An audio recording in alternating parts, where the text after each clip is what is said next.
আল্লাহ রাব্বুল আলামিন তার পবিত্র কোরআন নাজিল করার পর আল্লাহ রাব্বুল আলামিন বলতেছেন যালিকাল কিতাবু লা রাইবা ফি হুদাল লিল মুত্তাকিন। যালিকাল কিতাবু লা রাইবা ফি, এটার মধ্যে কি কোনো সন্দেহ নাই। হুদাল লিল মুত্তাকিন, এটা মুত্তাকিদের জন্য পথ প্রদর্শক, হেদায়াত। তো সম্মানিত ভাইরা, এই কোরআন আমাদের নবীজির উপরে কিসের জন্য নাজিল হয়েছে? কোরআনটা কিসের জন্য এসেছে? আল্লাহ রাব্বুল আলামিন কোরআনুল কারীমের মধ্যে বলতেছেন আলিফ লাম রা কিতাবুন আনজালনাহু লিতুখরিজান নাসা মিনাদ যুলুমাতি ইলান নূর। আল্লাহু আকবার। আল্লাহ রাব্বুল আলামিন পবিত্র কোরআনুল কারীম নাজিল করে বলতেছেন আলিফ লাম রা কিতাবুন আনজালনাহু লিতুখরিজান নাসা মিনাদ যুলুমাতি ইলান নূর। আমি এই কিতাবটা নাজিল করেছি অন্ধকারাচ্ছন্ন মানুষদেরকে অন্ধকার থেকে আলোর পথে আনার জন্য। এই কোরআনটা আমি নাজিল করেছি জাহান্নামী লোকদেরকে জাহান্নাম থেকে জান্নাতে আনার জন্য। বলি সুবহানাল্লাহ। সম্মানিত ভাই এবং বন্ধুরা, কথাগুলো মনোযোগ সহকারে শুনবেন। আল্লাহ রাব্বুল আলামিন বলতেছেন ইন্নাহু লাকুরআনুন কারীম, আমি তোমাদের উপরে কোরআনুল কারীম নামক কিতাব নাজিল করেছি। তোমরা এই কোরআনুল কারীম তোমরা শ্রবণ করো এবং এই কোরআনের মধ্যে আমি আল্লাহ রাব্বুল আলামিন কি বলেছি তা তোমরা শোনো। আল্লাহ রাব্বুল আলামিন বলতেছেন আলিফ লাম রা কিতাবুন আনজালনাহু লিতুখরিজান নাস মিনাদ যুলুমাতি ইলান নূর। এটা হচ্ছে আলো, এটা অন্ধকারাচ্ছন্ন মানুষদেরকে আলোর অন্ধকার থেকে আলোর দিকে নিয়ে যাবে, জাহান্নামী লোকদেরকে জান্নাতের দিকে নিয়ে যাবে। আল্লাহ রাব্বুল আলামিন অপর আয়াতে সূরাতুল ফুরকানের 1 নম্বর আয়াতে আল্লাহ রাব্বুল আলামিন বলতেছেন তাবারাকাল্লাযী নাযালাল ফুরকানা আলা আবদিহি লিয়াকুনা লিল আলামিনা নাযীরা। চুরাবরি আল্লাহু আকবার। কত না মহান তিনি, যিনি তার বান্দার প্রতি ফুরকান নাজিল করেছেন। ফুরকান অর্থ সত্য মিথ্যার পার্থক্য। এই কোরআন আমাদেরকে সত্য কোনটা মিথ্যা কোনটা, এই সত্য মিথ্যার পার্থক্য বোঝাবে। এই কোরআনটা আল্লাহ রাব্বুল আলামিন আমাদের প্রিয় নবী জনাবে মুহাম্মদুর রাসূলুল্লাহ সাল্লাল্লাহু আলাইহি ওয়াসাল্লামের উপর সুদীর্ঘ 23 বছর ধরে এই কোরআনুল কারীমটা নাজিল হয়েছে।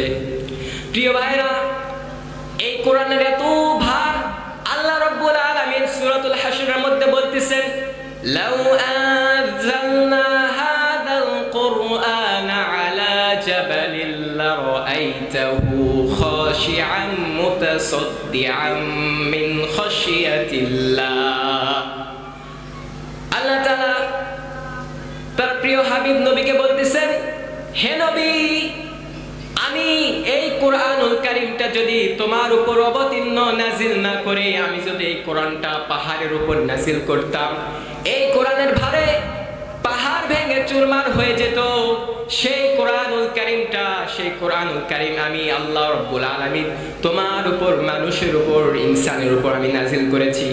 আমি যদি পাহাড়ের উপর নাজিল করতাম, এই কোরআনের এতটা ভর, এই কোরআনের ভরে পাহাড় ভেঙে চুরমার হয়ে যেত। সেই কোরআনটা আমি আপনার উপরে নাজিল করেছি। আমি এটা নাজিল করলাম কিসের জন্য? আমি এটা নাজিল করেছি তোমার উম্মতদের হেদায়েতের জন্য, পথ প্রদর্শকের জন্য নাজিল করেছি। সম্মানিত ভাই বন্ধুরা, এই কোরআনটা পৃথিবীতে আসছে 1400 বছর আগে যে রকম এই কোরআনের আইন আমাদের মানা ফরজ, যে রকম মানা আমাদের জরুরি, এই 1400 বছর পরেও এই কোরআনের আইন আমাদেরকে মানতে হবে কিনা? মানতে হবে। সম্মানিত ভাইরা, যে কোরআনুল কারীম আমাদের মহান গ্রন্থ, প্রত্যেকটা নবীকে আল্লাহ রাব্বুল আলামিন একটা করে মুজিজা দিয়েছেন, কিন্তু আমাদের নবীর সর্বোত্তম মুজিজা হচ্ছে কোরআনুল কারীম। এই কোরআনুল কারীমটা হচ্ছে আমাদের নবীজির সর্বোত্তম মুজিজা। এই কোরআনুল কারীম যদি কোনো মানুষ শ্রবণ করে, কোনো মানুষ এই কোরআনুল কারীমের পথে, এই কোরআনুল কারীমের কথা মতো জীবন করে, তাহলে তারাই সফল কাম। আর যারা এই কোরআনুল কারীমের কথা শুনবে না, তারাই হচ্ছে জাহান্নামে চলে যাবে। এই জন্য আমাদেরকে এই কোরআনের কথা, এই কোরআনের আদেশ হুকুম মেনে চলতে হবে। সম্মানিত ভাইরা, আজকে এমন দেশে বাস করি, যেই দেশে আল্লাহ তাআলাকে নিয়ে কথা হয়, আল্লাহ তাআলাকে নিয়ে কটূক্তি হয়, আমাদের নবীজিকে নিয়ে কটূক্তি হয়, এই কোরআনের মতন কোরআনকে নিয়ে কটূক্তি হয়, এই কোরআনের মতন কোরআনকে পায়ের নিচে পদদর্শ করা হয়। এমন দেশে বাস করি যে কোরআনটা আমাদের মহান গ্রন্থ, এই কোরআনের সাথে রেহেল থাকার কারণে রেহেলের মর্যাদা বেড়ে যায়। রেহেল পড়ে গেলে হাত থেকে রেহেলটা তুলে নিয়ে চুমা খায়। এই কোরআনের সাথে কোরআনের কাপড় যেটা থাকে, ওই কাপড়টা কোরআনের সাথে থাকার জন্য ওই কোরআনের কাপড়টার মান বেড়ে যায়। সেই কোরআনের কাপড়টা যদি নিচে পড়ে যায়, আমরা সঙ্গে সঙ্গে তুলে নিয়ে চুমা খাই। সেই কোরআনুল কারীমটা আজকে বাংলাদেশে আমাদের কিছু ইহুদি নাস্তিক আছে, এই কোরআনের মতো কোরআনকে পা দিয়ে লাত্তাচ্ছে। বলুন নাউজুবিল্লাহ। আমরা এই কোরআন আমাদের নবীজির উপর নাজিল হয়েছে, এই কোরআনের মতন কিতাব যারা অপমান করেছে, আমরা এই মাহফিলের প্যান্ডেল থেকে ব্যর্থহীন কণ্ঠে জানাতে চাই, আজ পর্যন্ত যত ইহুদি নাস্তিক মুনাফিকগণ আল্লাহ তাআলাকে নিয়ে কথা বলেছে, নবীকে নিয়ে কথা বলেছে, এই কোরআনের মতন কোরআনকে নিয়ে কথা বলেছে, আমরা এই কোরআনুল মাহফিলের প্যান্ডেল থেকে জানাতে চাই, তাদের প্রত্যেকটার কঠোর শাস্তি হওয়া দরকার। কথা বলেন ঠিক কিনা? সম্মানিত ভাইরা, আজকে এই কোরআন মতন কোরআনকে যারা পায়ের নিচে ফেলে অসম্মান করতেছে, আল্লাহকে নিয়ে কটূক্তি করতেছে, উচিত ছিল তাদের রক্ত, তাদের মাংস, হাড় হাড্ডি কুত্তা বিলাইতে খাওয়া দরকার ছিল। কিন্তু কোথায়? আমাদের দেশে এমন একটা সরকার পেয়েছি, অন্তর্বর্তী সরকার, যে সরকার আসে শুধু বসে থাকে, শুধু দেখে। আমাদের প্রিয় ভাই ওসমান হাদি নামাজ পড়ে, জুম্মার নামাজ পড়ে রিকশায় যেতে যেতে সন্ত্রাসীরা তাকে গুলি করে কি করলো? শহীদ করলো।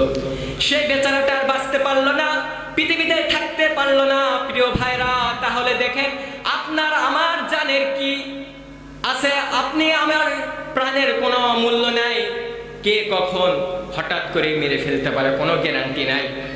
সম্মানিত ভাইরা, আমরা এই মাহফিল থেকে উদার আহ্বান জানাই, আজ থেকে শুরু করে নিয়ে আগে যত কটূক্তি হয়েছে, প্রত্যেকটা মুশরিক কাফের বেঈমানদেরকে ধরে ধরে জেলে ঢোকা এবং জনসম্মুখে বাইতুল মুকাররমের সামনে প্রত্যেকটা ব্যক্তিকে হত্যা করা উচিত। এইরকম হত্যা যদি করি, তাহলে আমাদের সমাজে এইরকম সুদ থাকবে না, বেবিচার থাকবে না, জিনা থাকবে না, সমস্ত কিছু দূর হয়ে যাবে। এই জন্য আমাদেরকে আগে মুত্তাকি হওয়া দরকার, মুত্তাকি হতে হবে। সম্মানিত ভাইরা, অনেকে এখন বলবে, অনেকে বলতে পারেন, জি আপনি এরকম কি কথা বলতেছেন, মাহফিলে এরকম কথা বলা যাবে না, কোন রাজনীতি কথা বলা যাবে না। সম্মানিত ভাইরা, এটা কোনো রাজনীতি না। যে কোরআনটা আপনি নামাজের মধ্যে মানেন, নামাজের মধ্যে আপনি যে কোরআনটা মানেন, সেই কোরআনটা কিসের জন্য বাহিরে সমাজে মানতে পারেন না?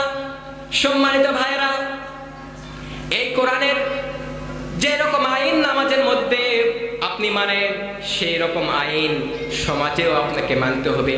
সমাজে আপনাকে মানলে আল্লাহ রাব্বুল আলামিন এই কোরআনের আইনটা সমাজে মানার কারণে সমাজে শান্তি বর্ষিত করবে।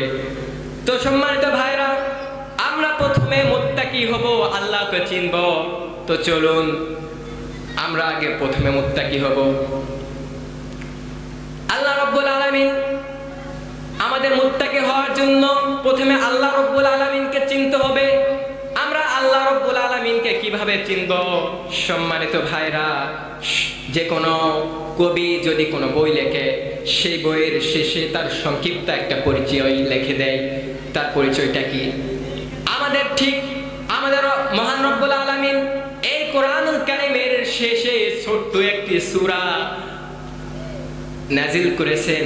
এই সূরার মধ্যে আল্লাহ তাআলার সংক্ষিপ্ত পরিচয়, আল্লাহ তাআলাকে নিয়ে সব কিছু নিয়ে, তার নাম কি, তার জীবন কি রকম, কি সমস্ত কিছু আল্লাহ তাআলাকে নিয়ে এই কোরআনের মধ্যে একটি ছোট্ট সূরা আছে। এই সূরাটি যদি কেউ রাতে 3 বার পরে ঘুমিয়ে যায়, তার আমলনামায় আল্লাহ রাব্বুল আলামিন একবার কোরআন খতমের সওয়াব দিয়ে দিবেন। বলুন সুবহানাল্লাহ।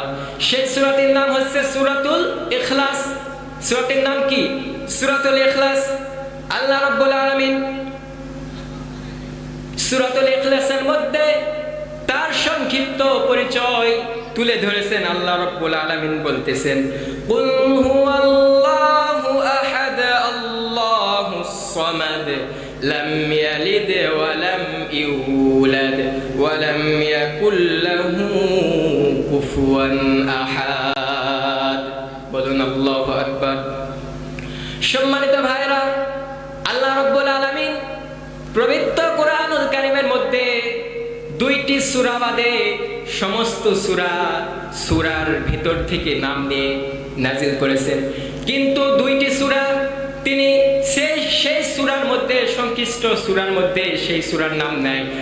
সেই 2টা সূরা হচ্ছে সূরাতুল ফাতিহা আর সূরাতুল ইখলাস। আপনি দেখবেন সূরাতুল ফাতিহার মধ্যে সূরার ফাতিহার মধ্যে এই সূরার নাম নাই, সূরা ইখলাসের মধ্যে এই সূরার নাম নেই। আল্লাহ রাব্বুল আলামিন সমস্ত তার সূরার মধ্যে থেকে নাম নিয়েছেন। ইয়াসিন যদি বলতে যান তাহলে শুরু হয়েছে কি দিয়ে? ইয়াসিন। নাম কি সূরার? ইয়াসিন। সূরা ওয়াকিয়া যদি পড়তে যান তাহলে ইদা ওয়াকাতিল ওয়াকিয়া সূরার মধ্যে আছে। এরকম প্রত্যেকটা সূরার নাম আল্লাহ তাআলা ওই সূরা থেকে নিয়েছেন, কিন্তু 2টি সূরার মধ্যে ওই সূরার নাম নাই। 1 নাম্বার সূরা হচ্ছে সূরাতুল ফাতিহা, সূরাতুশ শিফা। 2 নাম্বার সূরা হচ্ছে সূরাতুল ইখলাস। আল্লাহ রাব্বুল আলামিন বলতেছেন, এই সূরাতুল ইখলাস রাতে যদি কেউ 3 বার পরে ঘুমিয়ে যায়, আমি রব্বুল আলামিন তার আমলনামায় 1 খতমের সওয়াব আমি দিয়ে দেব।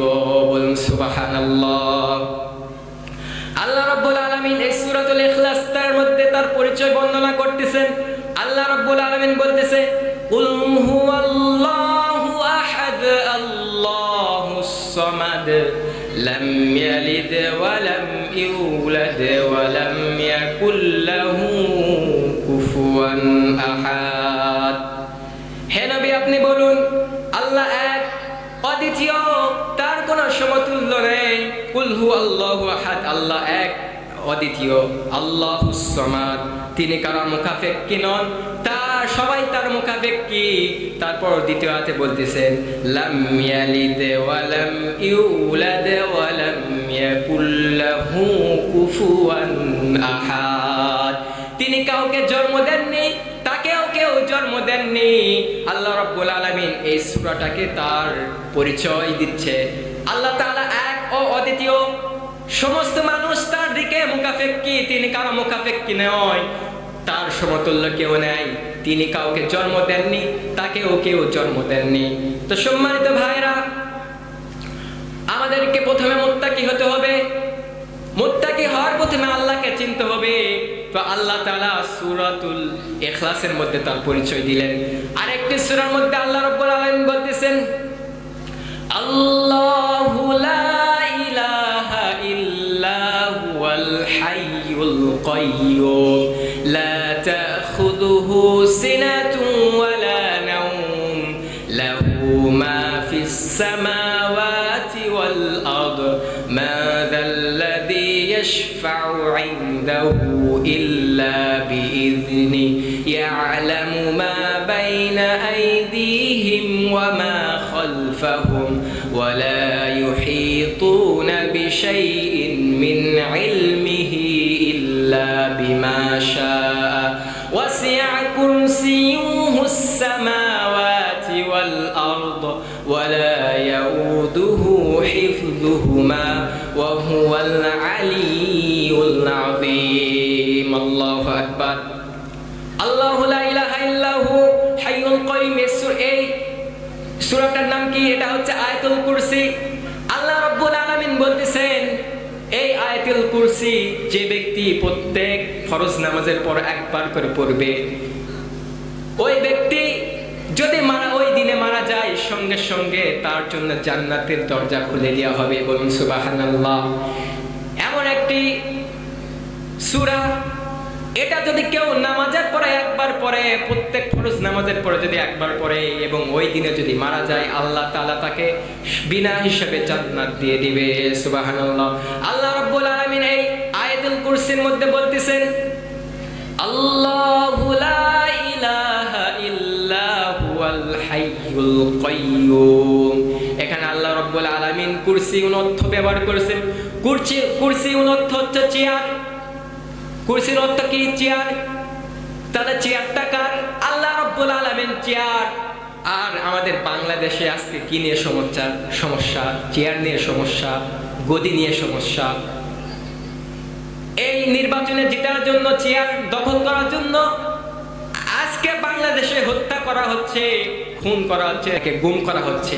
এই রকম সমস্যা বাংলাদেশে। তাহলে চেয়ারটা কার? আল্লাহ তাআলা চেয়ার, আল্লাহ রাব্বুল আলামিনের চেয়ার। আর আমরা বাংলাদেশে মানুষরা আল্লাহ তাআলা চেয়ারকে নিয়ে আমরাই কি করতেছি? মারামারি কাটাকাটি করতেছি। তো সম্মানিত ভাইরা, আমরা 54 বছর দেখেছি আর দেখতে চাই না।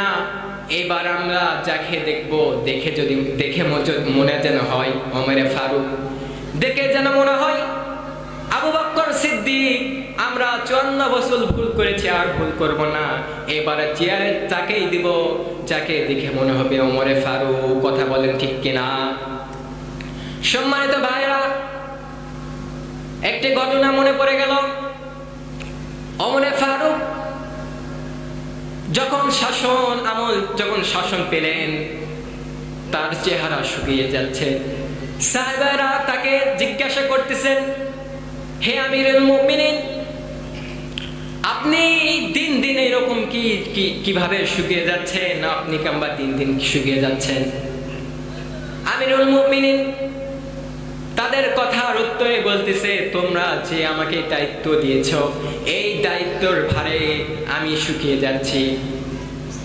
সম্মানিত ভাইরা, দেখেন শাসক কি রকম শাসক ছিল, কি রকম নেতা ছিল। দায়িত্ব পাওয়ার পর তিনি রাতে এক অংশ ঘুমাতেন না, রাতে ছদ্মবেশে বের হতেন। তার জনগণ কি করে, তার জনগণের খোঁজ খবর নিতে বের হতেন। এই রাতে না ঘুমানোর কারণে খাওয়া দাওয়া তেমনও করে না, দিনে এক অংশ ঘুমায়। আর সারাদিন সারা রাত তার জনগণের খোঁজ খবর নেয়। এই জনগণের খোঁজ খবর নিতে নিতে আমিরুল মুমিনিন দিন দিন শুকায়া যাচ্ছে। এই শুকায়া যাওয়া দেখে সাহাবারা তাকে জিজ্ঞাসা করলেন, হে আমিরুল মুমিনিন, আপনি এরকম শুকায় গেলে তো আপনি অসুস্থ হয়ে পড়বেন। তখন আমিরুল মুমিনিন বলতেছেন, তোমরা যে দায়িত্ব দিয়েছো, এই দায়িত্বের কারণে আমি শুকিয়ে যাচ্ছি। কেমন মুত্তাকি ছিলেন, কেমন আমানতদারিতা ছিলেন। আরেকটি ঘটনা মনে পড়ে গেল।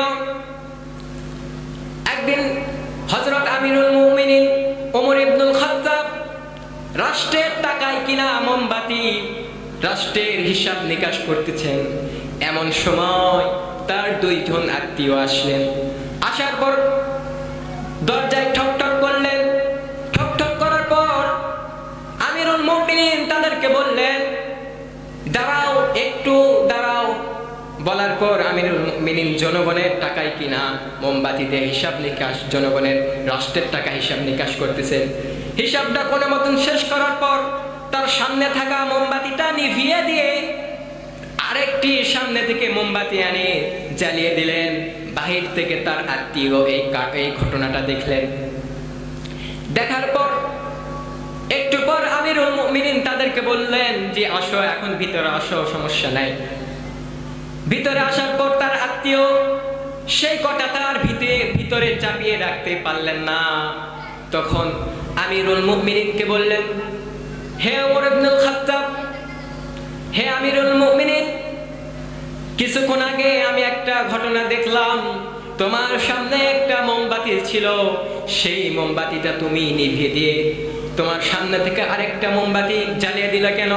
সামনে তো মোমবাতি ছিল, নিভার কি দরকার ছিল? আমিরুল মুমিনিন এই কথার উত্তরে তখন তার আত্মীয়কে বলতেছেন, হে ভাই, তোমরা আসার পূর্বে আমি রাষ্ট্রের টাকায় কিনায় মোমবাতি রাষ্ট্রের জনগণের হিসাব করতেছিলাম।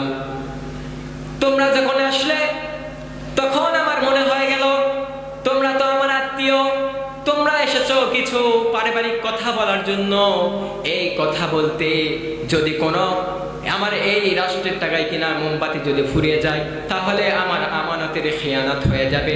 এই কারণে আমানতের খেয়ানত না হয় যেন, এই জন্য আমি রাষ্ট্রের টাকায় কিনা মোমবাতি নিভিয়ে দিয়ে আমার টাকায় কিনা মোমবাতি জ্বালিয়ে দিয়েছি। বলুন সুবহানাল্লাহ। এমন যদি হতো আমাদেরই শাসক হতো, ওমরেরই মতো হতো, আবু বকরের মতো। এমন যদি হতো আমাদেরই নেতা হতো, ওমরেরই মতো হতো, আবু বকরের মতো। জনগণের খোঁজ খবর নিত রাত দুপুরে, ঘুরে ঘুরে দেখত কে কেউ আছে অনাহারে। জনগণের খোঁজ খবর নিত রাত দুপুরে, ঘুরে ঘুরে দেখত কে কেউ আছে অনাহারে। আমার দেশের মা বোনেরা লাঞ্ছিত হতো না, আমার দেশের কৃষক শ্রমিক বঞ্চিত হতো না। গরিব ধনী মিলে মিশে একই পাওয়া যেত, যদি আমাদের শাসক হতো ওমরেরই মতো হতো, আবু বকরের মতো। এমন যদি হতো আমাদেরই শাসক হতো, ওমরেরই মতো হতো, আবু বকরের মতো। আল্লাহ যেন মিলায় দেন, বলুন আমিন। সম্মানিত ভাইরা, তাহলে দেখলেন তো কি রকম আমানতদারিতা, কি রকম মুত্তাকি শাসক ছিল। আল্লাহ তাআলা আমাদেরকে যে উদ্দেশ্যে সৃষ্টি করেছেন, আল্লাহ রাব্বুল আলামিন বলতেছেন আমার ইবাদতের বندگی করার জন্য। আল্লাহ রাব্বুল আলামিন আমাদেরকে কিসের জন্য সৃষ্টি করেছেন? তার ইবাদত করার জন্য, তার বندگی করার জন্য, তার গোলামি করার জন্য। প্রিয় ভাইরা, দুনিয়াতে আসে আমরা দুনিয়ার মোহে পড়ে আল্লাহ রাব্বুল আলামিনকে ভুলে গিয়েছি। এই ভুলে যাওয়ার কারণে আল্লাহ রাব্বুল আলামিন সূরাতুত তাকাসুরের মধ্যে বলতেছেন, আলহাকুমুত তাকাসুর হাত্তা যুরতুমুল মাকাবির কাল্লা সাউফা তা'লামুন। আল্লাহ রাব্বুল আলামিন বলতেছেন আলহাকুমুত তাকাসুর, দুনিয়ার প্রাচুর্য, দুনিয়ার মোহে পড়ে, দুনিয়ার প্রতিযোগিতায় পড়ে, টাকা পয়সায় লোভ লালসায় তোমরা আমি আল্লাহ রাব্বুল আলামিনকে ভুলে গেছো। এই লোভ লালসা তোমাদের যাবে না। এই লোভ লালসা যখন তোমাদের যাবে, এমন অবস্থায় যতক্ষণ পর্যন্ত না তোমরা কবরে আসবে, ততক্ষণ পর্যন্ত তোমাদের এই লোভ লালসা, এই দুনিয়ার প্রতিযোগিতা শেষ হবে না। সম্মানিত ভাইরা, আল্লাহ রাব্বুল আলামিন কোরআনুল কারীমের মধ্যে বলতেছেন, ওয়া আকিমুস সালাতা ওয়া আতুজ যাকাত ওয়ারকাউ মা'আর রাকিঈন। তোমরা নামাজ পড়ো, যাকাত দান করো এবং রুকুকারীদের সাথে কি করো? রুকু করো। আল্লাহ রাব্বুল আলামিন কোরআনুল কারীমের মধ্যে 82 জায়গায় নামাজের কথা বলেছেন। যে কথা গুরুত্ব, সেই কথা বারবার বলা হয়েছে। বারবার যে কোনো কথা একটা বলার কারণ হচ্ছে ওই জিনিসটাই আসল। রাসূলুল্লাহ সাল্লাল্লাহু আলাইহি ওয়াসাল্লাম হাদিসের মধ্যে বলেছেন, আউয়ালু মা ইউহাসাবু বিহিল আবদু ইয়াউমাল কিয়ামাতিস সালাহ। কিয়ামতের দিন সর্বপ্রথম নামাজের হিসাব নেওয়া হবে। বান্দার কিয়ামতের দিন সর্বপ্রথম নামাজের হিসাব নেওয়া হবে, অন্য কোনো হিসাবে নেওয়া হবে না। তো প্রিয় ভাইরা, আমাদেরকে দুনিয়াতে নামাজ পড়ার দরকার আছে কি নাই? নামাজ যেই রকম ফরজ, রোজা যেই রকম ফরজ, হজ যেই রকম ফরজ, যাকাত সেই রকম ফরজ, সেই রকমই আল্লাহ তাআলার এই কোরআন আমাদের এই রাষ্ট্রে, আমাদের এই বাংলাদেশে এই কোরআনের আইন কায়েম করা আমাদের কি ফরজ। এই কোরআনকে আমাদের বাংলাদেশে প্রতিষ্ঠাতা করতে হবে। সম্মানিত ভাইরা, নামাজের গুরুত্ব অনেক বেশি। এই জন্য আল্লাহ রাব্বুল আলামিন কোরআনুল কারীমের মধ্যে ৮২ জায়গায় নামাজের কথা বলেছেন। এই নামাজ যদি আপনি না পড়েন তাহলে আপনি জাহান্নামে যাবেন, কারণ কিয়ামতের দিন সর্বপ্রথম আপনার নামাজের হিসাব নেওয়া হবে।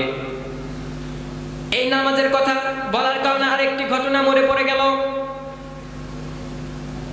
এই নামাজ না পড়ার কারণে আল্লাহ রাব্বুল আলামিন আপনাকে যখন জাহান্নামে দিবেন, তখন জাহান্নামে দেওয়ার পর আগুনে যখন জ্বলতে থাকবেন, তখন হাউ মাউ করে আপনি কাঁদতে থাকবেন। তখন জান্নাতীরা আপনাকে দেখে বলবেন, কি হয়েছে তোমাদের? কি করেছো? কি পাপ করার কারণে আজকে তোমরা জাহান্নামে এসেছো? জাহান্নামীরা কাঁদবে এবং চিৎকার করে বলবে, জাহান্নামীরা কাঁদবে এবং চিৎকার করে বলবেন, ক্বালু লাম নাকু মিনাল মুসাল্লিন। আমরা জাহান্নামের আসার কয়েকটি কারণ হচ্ছে, তার প্রথম নাম্বার কারণ হচ্ছে ক্বালু লাম নাকু মিনাল মুসাল্লিন।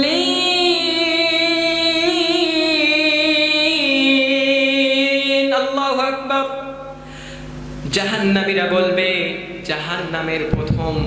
জাহান্নামে আসার প্রথম নাম্বার কারণ হচ্ছে আমরা দুনিয়াতে নামাজি ছিলাম না, দুনিয়াতে মুসল্লি ছিলাম না। মুয়াজ্জিন যখন আমাদেরকে ডাকতো, হাইয়া আলাস সালাহ, হাইয়া আলাল ফালাহ, হাইয়া আলাস সালাহ, এসো নামাজের দিকে এসো, হাইয়া আলাল ফালাহ, এসো কল্যাণের দিকে এসো। এমন তো অবস্থায় আমরা মুয়াজ্জিন যখন আযান দিত, আমরা আযান শোনার পরও বসে থাকতাম, ঘুমিয়ে থাকতাম। আযান কানে শুনিয়া কেমনে থাকো বসিয়া, আযান কানে শুনিয়া কেমনে থাকো ঘুমাইয়া, নামাজের লাগিয়া কি তোর মোটেও মায়া লাগে না, নামাজের লাগিয়া কি তোর মোটেও মায়া লাগে না। চিন্তা করে দেখো না কবরে কি যাইবা না, চিন্তা করে দেখো না কবরে কি যাইবা না। এ দুনিয়ায় সবই পর, কবর যে তোর আসল ঘর। এ দুনিয়ায় সবই পর, কবর যে তোর আসল ঘর। কেমনে সে তাই থাকবি পরে শুধুই মাটির বিছানা, কেমনে সে তাই থাকবি পরে শুধুই মাটির বিছানা। চিন্তা করে দেখো না কবরে কি যাইবা না, চিন্তা করে দেখো না কবরে কি যাইবা।